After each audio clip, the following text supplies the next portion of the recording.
Se sentir vulnérable est un sentiment très difficile à vivre, surtout si vous vous sentez impuissant ou impuissante, ou si vous avez l'impression que les gens qui vous entourent vous trompent.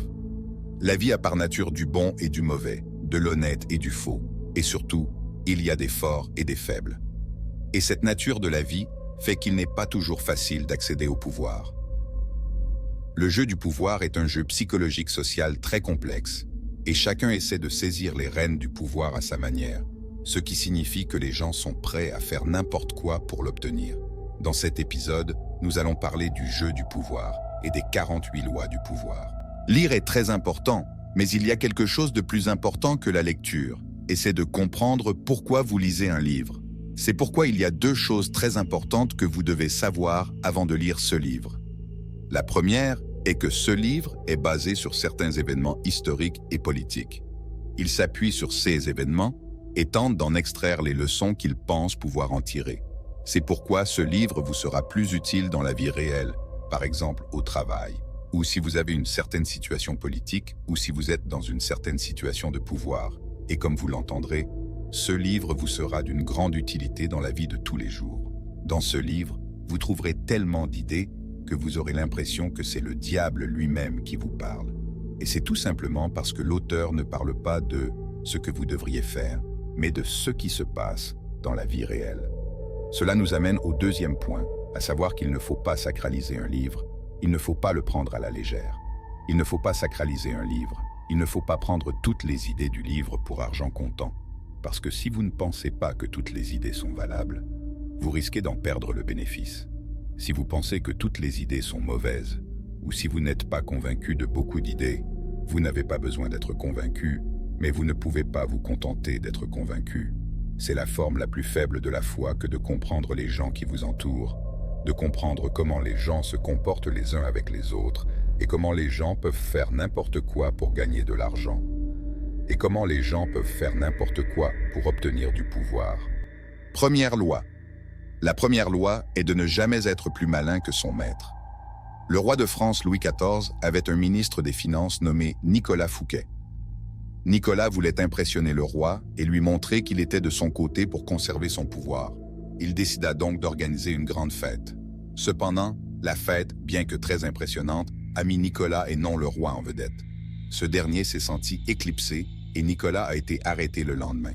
Il en découle que pour obtenir et garder du pouvoir, il ne faut jamais tenter d'éclipser son patron. Le véritable pouvoir consiste à faire en sorte que le patron se sente supérieur en tout. Loi 2. Ne fais pas trop confiance à tes amis et sache utiliser tes ennemis. Les amis peuvent vous trahir bien plus vite que les ennemis. Si vous êtes en position de force, envisagez de recruter un ancien ennemi, car celui-ci, voulant faire ses preuves, est souvent plus loyal. Il faut toujours se méfier plus des amis que des ennemis. Si vous manquez d'ennemis, il pourrait être stratégique de s'en créer. Loi 3. Vous êtes un livre ouvert si vous parlez librement de vos sentiments et intentions. Soyez prudent avec vos mots et pensez bien avant de parler. Une personne faible est celle qui expose ses plans sans réflexion. Si vous ne révélez pas vos véritables intentions, vos adversaires ne sauront pas comment se défendre. Vous devez les induire en erreur, leur faisant croire une chose alors que vous en planifiez une autre. Loi Four. La quatrième loi est de toujours parler moins que nécessaire. Une personne forte parle peu, mais de manière mystérieuse, laissant les autres perplexes quant à ses intentions. Les mots peuvent avoir plusieurs significations, une méthode souvent utilisée par le roi Louis XIV pour maintenir son pouvoir. En revanche, Keruléanus, un chef militaire de la Rome antique, parlait tellement que cela irritait ses auditeurs, ce qui l'a finalement conduit à perdre les élections. Loi 5. Protégez votre réputation au péril de votre vie, car si vous la perdez, tout le reste disparaît. Une forte réputation augmente considérablement votre pouvoir et commande le respect des autres. Vous devez donc entretenir et défendre votre réputation contre toute attaque. En revanche, discréditer votre ennemi peut retourner la situation contre vous si vos manœuvres sont découvertes. Loi 6. La plupart des gens jugent sur les apparences, donc il est crucial de se montrer et de projeter une image plus grande, plus intéressante et plus mystérieuse que les autres. Cette attraction peut être cultivée par des moyens négatifs, comme les rumeurs. Par exemple, Betty Barnum, dans sa jeunesse au cirque, utilisait un costume noir et un comportement mystérieux pour intriguer et attirer les gens, une stratégie qui augmentait la popularité du cirque. Loi 7. Laissez les autres travailler pour vous, mais attribuez-vous tout le mérite. Les personnes puissantes utilisent souvent la sagesse, les connaissances et les efforts des autres pour atteindre leurs objectifs, tout en s'attribuant le mérite de ces réalisations pour économiser du temps et de l'énergie. Loi 8. Attirer les autres vers le pouvoir n'est pas toujours une question d'attaque, mais plutôt de manipulation stratégique. Laissez l'ennemi avancer le premier, abandonnez ses plans et vous attaquez. Ensuite, prenez le contrôle dès le premier affrontement. Il est essentiel de maîtriser ses émotions et de positionner l'adversaire au bon endroit au bon moment. Un exemple historique est celui du Japon contre la Russie au début du XXe siècle, où le Japon a trompé la Russie en la faisant venir épuisée à sa rencontre, permettant ainsi à la flotte japonaise de remporter une victoire décisive. Loi Nin. Les puissants imposent leur opinion par leurs actes, pas par leurs mots. L'action est plus éloquente que le discours et montre clairement les intentions sans avoir besoin d'argumenter. Loi 10. Évitez les malheureux et les infortunés, car leur malchance peut être contagieuse. Entourez-vous de personnes réussies et prospères pour renforcer votre propre position et éviter les influences négatives. Loi 11. Faites en sorte que les gens dépendent de vous pour augmenter votre pouvoir. Plus les gens dépendent de vous, plus vous contrôlez votre environnement et assurez votre position. Ne laissez pas les autres en savoir assez pour vous remplacer. Loi 12. Un seul acte d'honnêteté et de générosité peut compenser de nombreux actes de tromperie. Utilisez la générosité comme un cheval de Troie, réduisant les suspicions tout en contrôlant subtilement la personne. Loi 13. N'essayez pas d'utiliser la sympathie ou la réciprocité pour obtenir l'aide de quelqu'un de puissant. Évitez de parler de vos besoins ou de supplier. Ne mentionnez pas non plus ce que vous avez déjà fait pour cette personne dans l'espoir qu'elle vous rende l'appareil. Concentrez-vous plutôt sur ce que cette personne gagne à vous aider. Loi 14. Connaître son ennemi est crucial. Utilisez des espions pour en apprendre davantage sur lui et garder une longueur d'avance. En vous faisant passer pour un ami, interrogez les connaissances de votre ennemi avec des questions indirectes pour découvrir ses faiblesses. Loi 15. Écrasez complètement l'ennemi. Lorsque Chiang Kai-shek, chef du Parti nationaliste chinois dans les années 1930, avait l'opportunité d'éliminer le chef du Parti communiste, il a choisi de ne pas le faire. Cette décision lui a coûté cher, car le Parti communiste a finalement repris des forces et a contre-attaqué. Ne laissez pas votre ennemi se rétablir. Détruisez-le entièrement pour éviter toute riposte. Loi 16. Utilisez l'absence pour accroître le respect et l'honneur. Si vous êtes une personne connue et appréciée, devenez rare. L'absence fait grandir l'intérêt et le respect des gens envers vous. Loi 17. Maintenez les gens dans un état de peur en créant une atmosphère d'imprévisibilité. Les personnes sont des créatures d'habitude qui cherchent la stabilité. Si vous devenez imprévisible, vous leur ôtez tout sentiment de contrôle, ce qui vous permet de garder l'avantage. Loi 18. Ne construisez pas de château pour vous protéger, car l'isolement est dangereux. Le monde est rempli d'ennemis, et l'isolement vous empêche d'accéder à des informations vitales, vous rendant vulnérable. Avoir différents alliés est crucial, agissant comme un bouclier contre la violence et l'agression. Loi Ninten. Sachez à qui vous avez affaire. Une personne forte identifie les individus dangereux qu'il faut éviter, notamment les personnes trop sensibles, psychologiquement fragiles, méfiantes, malveillantes et stupides. Loi 20. Ne jamais se lier à la loyauté de qui que ce soit. Ne vous engagez qu'envers vous-même, car une personne stupide est celle qui prend parti sans discernement. Loi 21. Reconnaissez vos instincts en feignant d'être plus stupide. En donnant l'impression à votre interlocuteur qu'il est plus intelligent, vous créez une opportunité de le manipuler plus aisément. Cette tactique peut transformer une apparence de faiblesse en une position de force.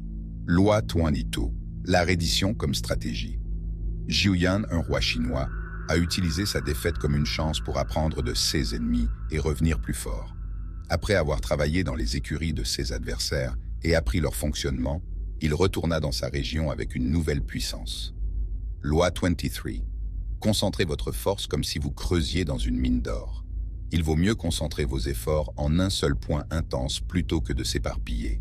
Cette approche ciblée est plus efficace pour atteindre vos objectifs. Loi 24. Jouez le rôle de serviteur pour mieux manipuler.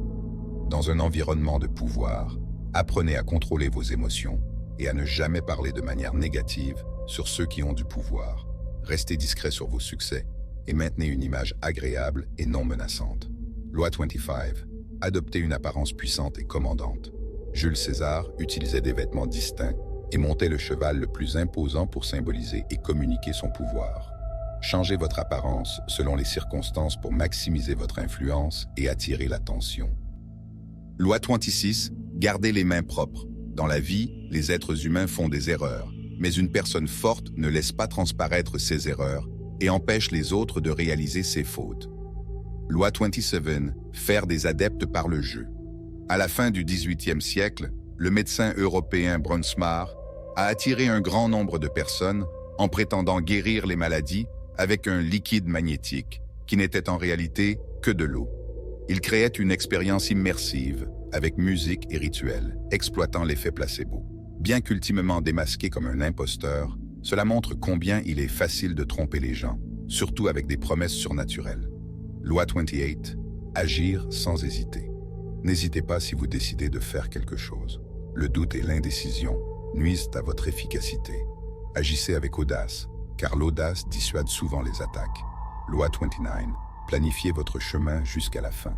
Pensez au-delà du moment présent et anticipez les dangers à long terme. Une planification minutieuse vous permet d'éviter de réagir émotionnellement aux défis en envisageant toutes les étapes nécessaires pour atteindre vos objectifs. Loi 30. Laissez transparaître vos réussites sans effort. Faites paraître vos actions naturelles et aisées, sans révéler les efforts en coulisses. Évitez de montrer combien vous avez travaillé dur, car cela pourrait inciter les gens à en savoir plus sur vos méthodes et potentiellement utiliser ces informations contre vous. Loi 31. Contrôle les cartes à jouer.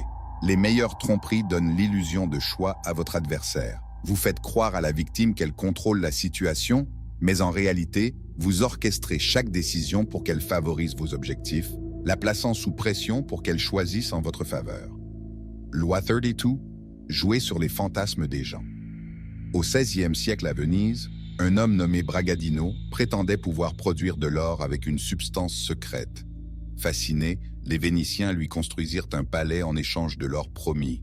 Toutefois, il fut finalement exposé comme un menteur et un escroc, et après s'être enfui à Bavière, il fut capturé et pendu.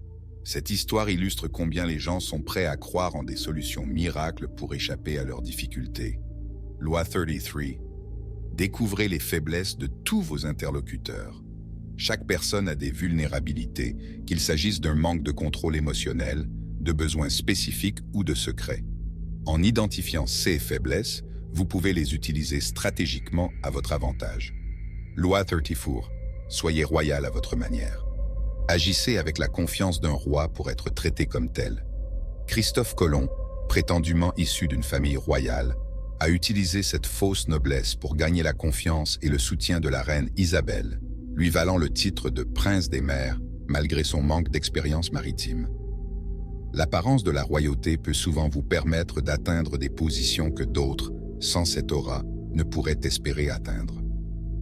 Loi 35. Maîtrisez l'art de patienter comme un roi. Les personnes fortes ne se précipitent jamais. Elles comprennent l'importance de contrôler leur temps et d'attendre le moment propice pour agir. Savoir patienter jusqu'à l'opportunité idéale est crucial pour frapper efficacement. Loi 36. Méprisez ce que vous ne pouvez pas avoir. Ignorer est souvent la meilleure forme de vengeance.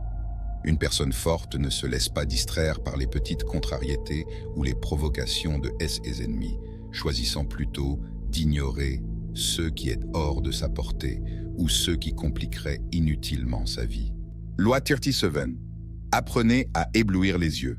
L'impact visuel est crucial. Utilisez des symboles pour affecter émotionnellement et renforcer la réceptivité de votre audience. Par exemple, en France en 1648, les partisans du roi utilisaient des comparaisons dévalorisantes pour ridiculiser les dissidents, ralliant ainsi le public autour du roi et diminuant l'opposition. Loi 38.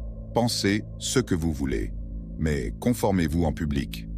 Gardez vos opinions divergentes pour vous-même ou partagez-les uniquement avec des proches qui les acceptent. En société, il est sage de paraître conforme pour éviter le rejet, tout en préservant vos croyances personnelles pour des cercles plus intimes. Loi 39. Contrôlez vos émotions pour maîtriser les autres. La colère peut déstabiliser une personne. Restez calme et objectif, évitant de provoquer directement vos adversaires. Cela les déséquilibrera, vous donnant l'avantage. Loi 40. Méfiez-vous des cadeaux gratuits. Tout ce qui est offert gratuitement porte souvent un piège ou crée une obligation. Privilégiez les choses de valeur qui méritent un investissement et soyez sceptiques envers les offres gratuites qui pourraient cacher des arnaques. Loi 41. Ne tentez pas de reproduire exactement les exploits d'un grand homme. Alexandre le Grand a réussi là où son père, le roi Philippe de Macédoine, avait été prudent. Alexandre a embrassé le risque et a conquis des territoires vastes, une approche radicalement différente de celle de son père. Incarnez votre propre version du leadership au lieu de simplement imiter. Loi 42. Frappez le berger et les brebis seront dispersées. Les problèmes sont souvent centrés autour d'une personne clé. Si vous pouvez neutraliser ou convertir cette personne, vous résoudrez efficacement le problème à la source. Loi 43. Travaillez sur le cœur et l'esprit des autres. Influencez les gens en touchant à leurs émotions. Faites des gestes inattendus pour les gagner à votre cause. Lorsque vous parvenez à les rallier, vous créez une force très puissante. Loi 44. Inventoriez votre ennemi et faites-lui perdre l'équilibre. Utilisez les faits adolescents en mimant les actions de votre ennemi pour le déstabiliser. Cette méthode peut les humilier et les faire sentir que leurs efforts sont vains, affaiblissant ainsi leur psychisme. Loi 45. Soyez subtil avec le changement. Introduisez des changements graduellement pour minimiser la résistance. Affichez une volonté de changement radical pour répondre aux attentes, mais opérez de petits ajustements pratiques à court terme qui accumuleront des modifications significatives à long terme. Loi 46. N'exagérez pas vos qualités.